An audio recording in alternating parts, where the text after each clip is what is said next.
진주평론 위클리 이슈 시간입니다. 우리 이승규 전 기자님. 네, 저는 유튜버입니다. 어제 하나 발견했는데 유튜브 강 PD하고 강 대표는 유튜브고 유튜버. 우리는 유튜버를 보자 하는 유튜버. 유튜버. 보자가 뭐. 보자. 시끄럽고요. 자, 우리 문화국부인 이수경님 나오셨습니다. 네, 저도 유튜버. 유튜브. 저는 유튜버. 유튜버 플러스 여기 나오면 말 좀 합시다. 저는 생방송 유튜버. 우리 다음 주부터 진주 그 위클리 이슈는 생방송으로 진행이 됩니다. 다음 주 맞나? 다음 주입니다. 벌써 다음 주야? 와, 시간 빠르다. 자, 오늘 뉴스 브리핑 하나 하겠습니다. 그 진주 하수 처리장에서 그 마약이 깜짝 검출됐는데 놀랐습니다. 그게 전국 3위랍니다. 오. 그 식약처에서 2020년부터 2024년 5년간 시료 채취를 분석했는데 거기에서 우리가 진주가 3등이랍니다. 참 안 좋은 거는 참 잘합니다. 뭘 빈도수를 이야기하는 건지 농도를 이야기하는 건지. 농도겠죠.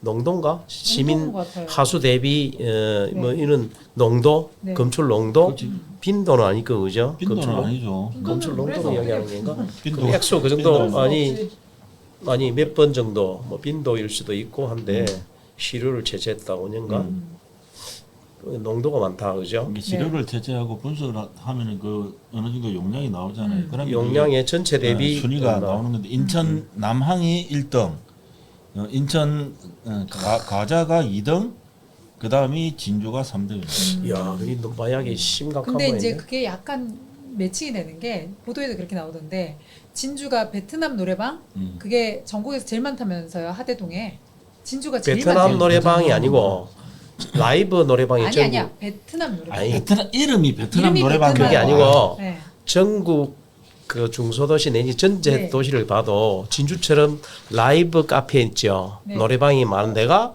없습니다. 그러니까 그때 기사 나왔을 때는 베트남 노래방이라고 정확히 나왔어요. 그러니까 지난해 그거랑 좀 연관이 있는 거 아니에요? 진주시 같은 경우는 지난해 그게 이게 2024년 기사인데 지난 2023년 마약 그 암페타민 사용 추정량이 전국 최고 수준이었다라는 그런 보도도 있었거든요. 이야, 그래서 전 작년인가 언제 기억에 음. 모텔에서 마약 투약해가지고 정신 제대로 못 차리는 사람 뭐 이렇게 경찰에서 잡고 이랬었잖아요. 그러니까 베트남 노래방에 또 기절에 또 뭐 의식을 마약- 잃었는데 보니까 마약이었다. 그 마약하는 사람들 그 가고 단속도 하고 근데 이게 경찰은 뭐하지? 경찰 마약반 이거 뭐하노? 근데 마약반이 아니고 마약반에서 그럼 단속하는 빈도나 체포자 수도 제일 많아야 사실은 되는데 그죠? 이 히로뽕이 그 정도로 많다 소리인데 기록부 진짜 오랜만에 들었나? 그게 경찰 용어 히로뽕 써요. 작년 히로뽕인데. 같은 경우에도 그 진주 유흥주점에서 활동하는 베트남 마약 그 유통 조직을 또 적발을 했고 경찰서 놀고 있는 거 아닙니다. 웃을 일은 열심히 하고 아닌데 있는데 참 그런데 일단 어찌됐든 간에 식약청 자체에서 이걸 이제 해마다 시료 채취를 하거든요. 전국 하수처리, 전국 전국 하수처리장 하수처리장 이게 시료를 채취했는데 일단 진주에서 많이 나왔다라고 하는 거는 그만큼 지역에서 마약 유통이 많이 되고 있다는 마약을 그걸 이제 많이 사용한다. 마약을 많이 한다는 거고 그래서 이 베트남 뭐 자꾸 이 베트남 그 노래방 이런 이야기하면 안 됩니다.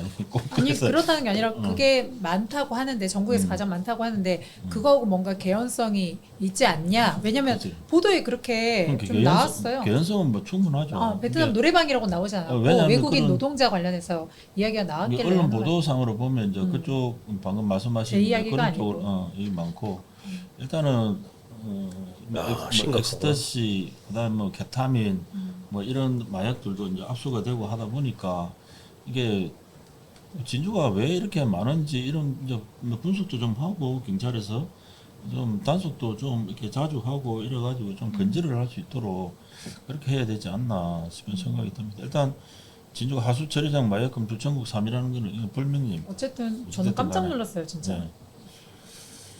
다음에 다음 소식 보면 그 진주 대첩 광장에 이제 부실 시공 의혹 뭐 제목을 좀 자극적으로 뺐습니다만은 그 대척 강령? 대첩 광장 그 아니 용어가 아니잖아. 대척광장 역사공원 아니야? 역사공원. 뭐야, 뭐, 나는 약간 영원히 다른데. 지금 대척광장입니다. 그래서 이제 비 오고 하니까 이제 비가 새고 막 이런. 벌써요? 이제 바닥에 고이고 막 이런 식으로. 옛날에 본부장이 그 이야기 한번 했거든. 이제 공공기관에서 하는 건축물 치고 비 안 새는 건물 없다. 아, 맞죠? 정말. 네, 그런 말 한 적이 없이. 그게 있어요. 방송 감길이 찾아봐. 있어요, 없어요? 방송 옛날에 찾아봐. 한 적이 있어. 그래서 요새는 일단은 다 방송이 남아 있어서 거짓말도 못해요. 거짓말 못 해요. 뭐 오늘 보니까 좀 적극적으로 말씀 안 하시는데. 그러니까 제가 주차장 등 곳곳에서 물기도 나오고 사진 언론 보도 사진을 보니까 바닥에 물기가 섬에 나와 있는 것도 있고 바닥에 고임, 뭐 반사 자국 이런 것도 좀 있다. 그래서 이제 진주시 공공시설 추진단 같은 경우에는 관련 사항을 인지하고 있다. 내부 온습도 차에 따른 걸로 그런 현상으로 보고 있다. 그럴 수도 있지. 그럴 수도 있겠네. 아파트에도 아파트 시놓으면 왜 참 지나놓으면 이제 그런 그렇죠. 게 있으니까. 습기로 인한 습이죠. 그래서 뭐 전문가들 같은 경우는 지하 구조물의 지속적인 습기는 단열 설계 미비, 방수청 결함, 배수 경사 오류 등 복합 요인일 수 있다. 뭐 그래서 꼭 이게 결로다라고만 해석하는 것은 기술적으로 불충분하다 이런 이야기를 또 전문가 의견은 또 이렇다고 또 기사를 그 모 아파트 저거 평거동에 모 아파트 요거 때문에 가보니까 그걸 하나 해놨더라. 그 방습 뭐 기계 저 돌아가는 거 있잖아.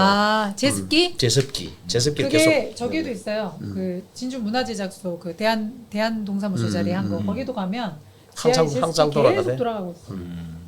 왜 그걸 생각 안 하고 그렇게 만들었는지 모르겠어요.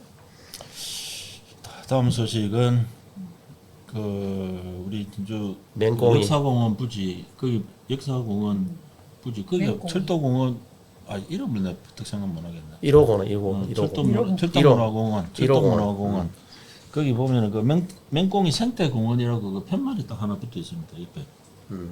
그리고 사실 이 맹공이 그때 당시에 맹공에 나타났다 이래가지고 그래가지고 막 서식지 보호해야 된다 언론 이래가지고. 보도도 막 나고 이래 했죠. 근데 이제 진주 그 언론사에서 기사가 맹꽁이 생태공원에 맹꽁이가 없다. 아, 2주를 다 했는 모양. 그래서 헐. 대체 서식지가 생명 없는 무덤이 됐다. 뭐 이런 이야기를 지금 그 인공적으로 기사에서. 우리가 사실 맹공에 대해서 뭐 완벽하게 잘 모르는 상태인데 그죠?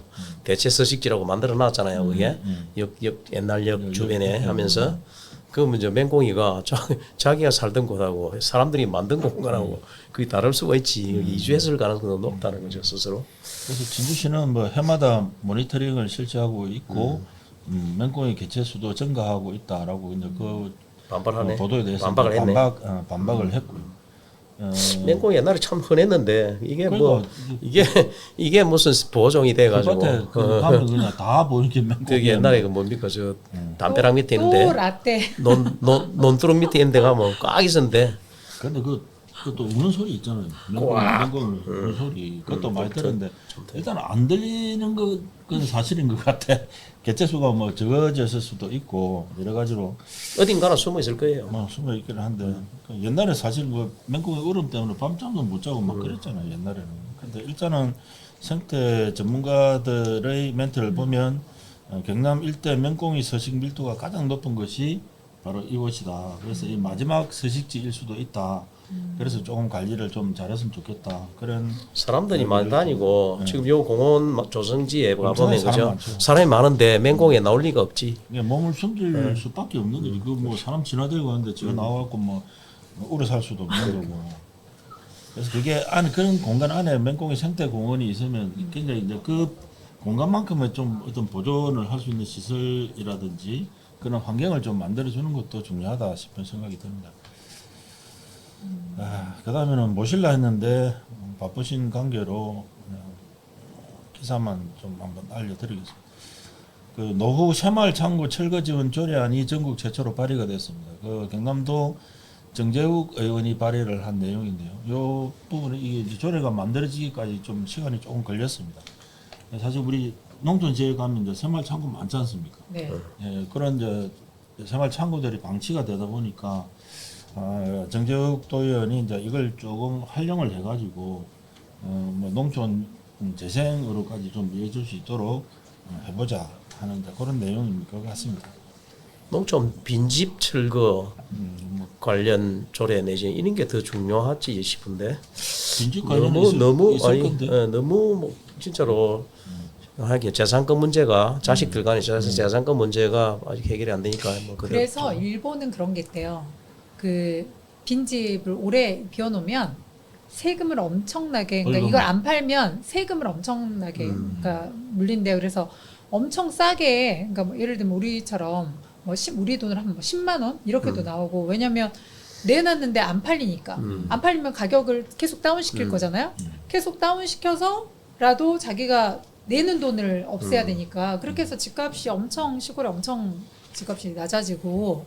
근데 이제 그 일본의 모습이 거의 우리가 이제 그 뒤를 따라가잖아요. 따라가는 한 거지. 10년, 옛날엔 20년이라는데 지금 한 10년 정도 차이 나는 것 같아요. 우리도 곧 그렇게 되지 않을까. 그래서 경남 지역 그 새마을 창고는 총 321개소가 있는데 이 중에 74.7% 정도가 30년 이상 된 노후 건축물. 그렇습니다. 그래서 특히 진주시는 79개소로서 경남에서 가장 많은 새마을 창고를 보유하고 있고 노후화도 상당히 좀 진행이 된 이게 아마 그 용도 폐지된 지 오래됐을 거예요 아마 그죠? 옛날에 전부 그 뭐 매상이나 해서 보관하던 창고가 아무런 지금 쓸모가 없이 그러니까. 방치돼 있고 그 관리도 안 되고 이런 걸 빨리 철거하고 아니면 뭐 철거해서 그 부지에 그 공공용지가 돼 있는 경우가 많을 거예요 아마 마을 용지나 이럴 때 주차장이나 뭐 이리 사용할 수 있도록 하는 게 맞지 않나 싶어요. 그래서 정재욱 의원은 일단 도단에서 이런 지원 근거를 마련한 것은 전국 최초로 제도적 선례를 만들었다는 점에서 좀 의미가 있다. 정재혁 의원이 일로 많이 하네. 예, 저번에도 이야기 한번 했지만 그래서 일단 노후 새마을 창고를 철거를 하고 이제 그걸 어떻게 활용하느냐 하는 문제도 상당히 좀 중요할 것 같아요. 이게 뭐 철거를 하면 그 대부분 옛날의 방식 그 재활용이 안 돼요. 대부분 보면 콘크리트도 콘크리트도 낡고 위에 지붕들이 거의 보면 슬레이트 나무나 뭐 얼기슬기 목재나 응. 또 지붕은 슬레이트로 돼 있다고 그게 폐암을 유발하는 슬레이트이기 때문에 그런 거 빨리 완전 철거를 해서 거기에다가 부지는 뭐 마을 공동 그 주차장을 활용하든지 뭐 이런 식으로 해야지. 근데 그 제가 사천에 산청에서 그 스마트팜을 하는 분이 저한테 전화가 뭐 왔더라고요. 그래서 이제 그분의 말씀을 들어보니까 이제 정부가 정책적으로 이 스마트팜을 전국적으로 좀 많이 농민들한테 많이 권하고 있는데 이 스마트팜을 하려고 하면 굉장히 초기 그렇죠. 예산이 많이 들어요. 부지 비용도 많이 들고 그렇지. 그래서 이제 그분이 이제 사천 쪽에 이런 이게 빈 창고나 이런 창고 쪽에다가 스마트팜을 해가지고 한번 실험적으로 해봤답니다. 해보니까 이제 그렇게 큰 돈을 들이지 않고도 어떤 관련해서 그런 채소를 재배하고 하는 이런 것 정도는 된다. 그래서 한번 새마을 창고 중에서 그렇게 노후화되지 않고 좀 사용 가능한 건물들이 있으면 그 지역에서 스마트팜을 활용해가지고 뭔가 좀 빌려달라. 지역 경제 지역민들의 뭔가 소득을 창출할 수 있는 이런 방향으로 가도 좋지 않겠느냐 하는 그런 이야기를 하시더라고요. 그래서 일단 현재로서는 그 워낙 노후화되다 보니까 좀 보기도 흉물스럽고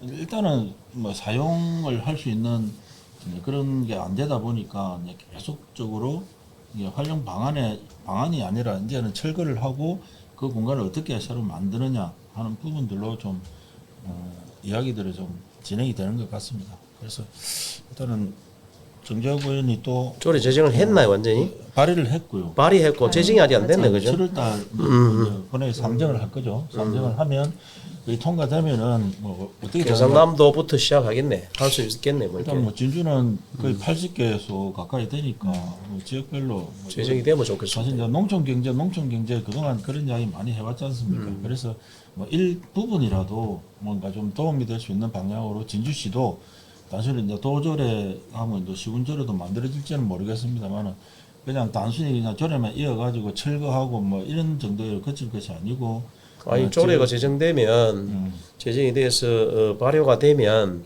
거기에 따른 이제 예산이 수반되죠. 예산. 그러니까. 그래서 예산 수반되면 각 그 도 사업으로 진행이 되면 각 시군에서도 이제 시비를 붙여가지고 사업이 시행될 수 있죠. 그 바람직한 방향이죠. 네.